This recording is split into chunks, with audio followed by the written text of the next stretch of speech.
যুক্তরাজ্য সফর শেষ করলেন মোহাম্মদ ইউনূস। কেন ব্যর্থ হলো এই সফর? বাংলাদেশের অন্তর্বর্তী সরকারের প্রধান উপদেষ্টা মোহাম্মদ ইউনূস যুক্তরাজ্য সফর শেষে দেশে ফিরেছেন।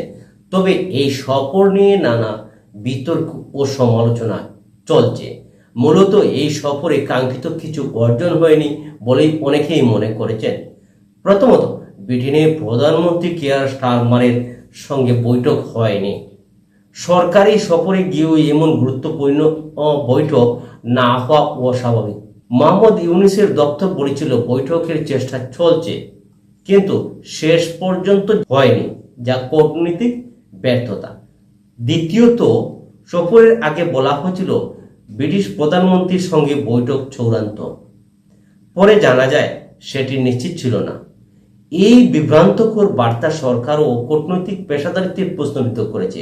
তৃতীয়ত, সফরে সরকারি অর্থের যথেচ্ছ ব্যয় হয়েছে, এ নিয়ে অনেক সমালোচনা হচ্ছে।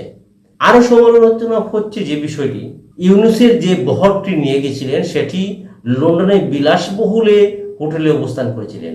সেই 40 জনের বহরে কি পরিমাণ অর্থ ব্যয় হয়েছে বলা বাহুল্য।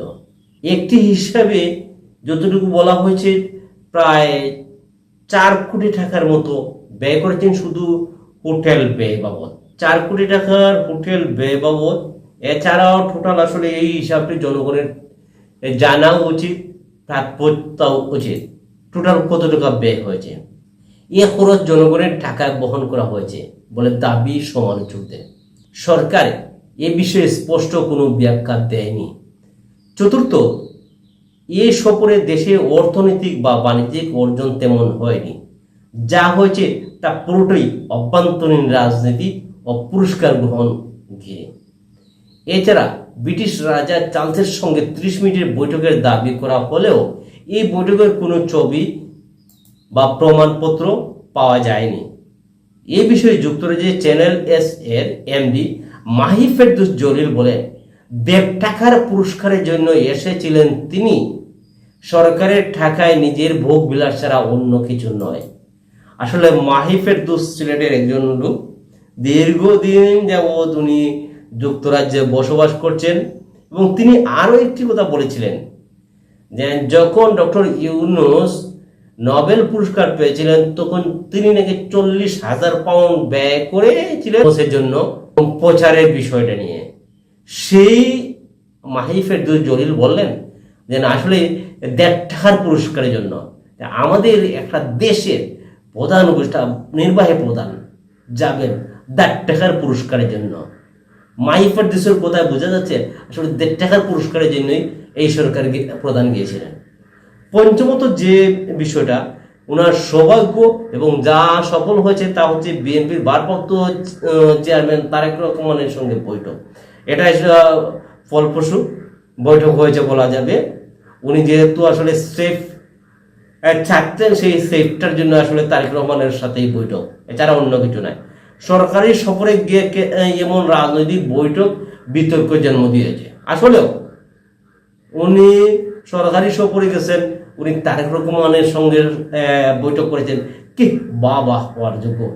আসলে বাবা হওয়ার কোনো যোগ্য নয়। কূটনীতিকরা বলেছেন সরকারি সফরে এমন রাজনৈতিক আলোচনা অস্বাভাবিক। রোহিঙ্গা ইস্যুতে নতুন অগ্রগতি দাবি করলেও তা স্পষ্ট করেননি। কেন করেননি? কারণ তেমন কিছু হয়নি। এক কথায় এই সফরটা ছিল ওনার ব্যক্তিগত দোষ। 1.5 টাকার একটা পুরস্কারের জন্য উনি গিয়েছিলেন আর তার বহরে নিয়েছিলেন 40 জন। বিশেষজ্ঞরা অনেকেই মনে করেন সফরটির লক্ষ্য অর্জনে ব্যর্থ হয়েছে। বাংলাদেশে ভাবমূর্তি উজ্জ্বল করার সুযোগ হাতছাড়া হয়েছে। ডক্টর ইউনূসকে আমরা অনেক কিছু বলছি, উনি দেশেরা বিদেশেরা সবকিছু, কিন্তু আসলে কিচ্ছু নয়। পুরো সফরে পেশাদারিত্ব অভাব ছিল চোখে পড়ার মতো। সফরের আগে পরে সরকারের অস্পষ্ট বক্তব্য বিভ্রান্তি ছড়িয়েছে। এই জন্য এই সফরকে ব্যর্থ বলেছেন সাবেক কূটনীতিকরা। টোটাল এক কথা ব্যর্থ বলতেই হবে, কারণ এই সফরে উল্লেখযোগ্য কোনো কিছু হয়নি। সে দেশের প্রধানমন্ত্রীর সাথে সাক্ষাৎ করতে পারেনি কিংবা কোনো চুক্তি হয়নি। তাহলে কেন আপনি দুদকের এই চেয়ারম্যানকে নিয়ে গেছিলেন? কেন? কি উদ্দেশ্য ছিল? উদ্দেশ্য ছিল একটাই, আপনি তারেক রহমানের সঙ্গে সাক্ষাৎ করবেন, তারেক রহমানের কি কি দুর্নীতি আছে সেগুলো বাতিল করবে, এই সমস্ত। এছাড়া ডক্টর ইউনূসের কোনো সফলতা নাই। একজন সফলহীন ব্যক্তিকে আসলে আমরা কিভাবে নির্ভরহায়ী প্রধান হিসাবে থাকার যোগ্যতা কি হারিয়েছেন? জনগণ আপনারা বলবেন, জনগণই বলবে ওই সফরটা কেমন হয়েছে। আমরা তথ্য দিলাম, আমরা তথ্য দেওয়ার মালিক, আমরা যতটুকু পেয়েছি সেই তথ্যকে বিশ্লেষণ করবে জনগণ। আরো একটি বিষয় মনে পড়ছে, তারেক রহমান বলেছেন যদি বিএনপি ক্ষমতা যায়, ক্ষমতা তো যাবেই, বিএনপি ক্ষমতা যায় তাহলে বিএনপির সাথে ডক্টর ইউনূসকে রাখবেন। এই কথার মাঝেই পেশ রয়েছে, এই কথার মাঝে কিন্তু হয়ে গেছে যে ডক্টর ইউনূস চেয়েছিলেন যে উনি যেহেতু প্রধান উপদেষ্টা বাড়তে প্রধানমন্ত্রীর পদমর্যাদ হয়েছেন, এখন শুধু প্রেসিডেন্টের বাকি। এই প্রেসিডেন্ট হওয়ার জন্যই কিন্তু তারেক রহমানের সাথে সাক্ষাৎ। আসলে মূলত সব কিছুই এড়িয়ে গেছে, তারেক রহমানের সাথে সাক্ষাতের জন্যই কিন্তু উনি গেছেন। এই যুক্তরাজ্যে যাওয়ার উদ্দেশ্য তারেক রহমানের সাথে এই বৈঠক করা।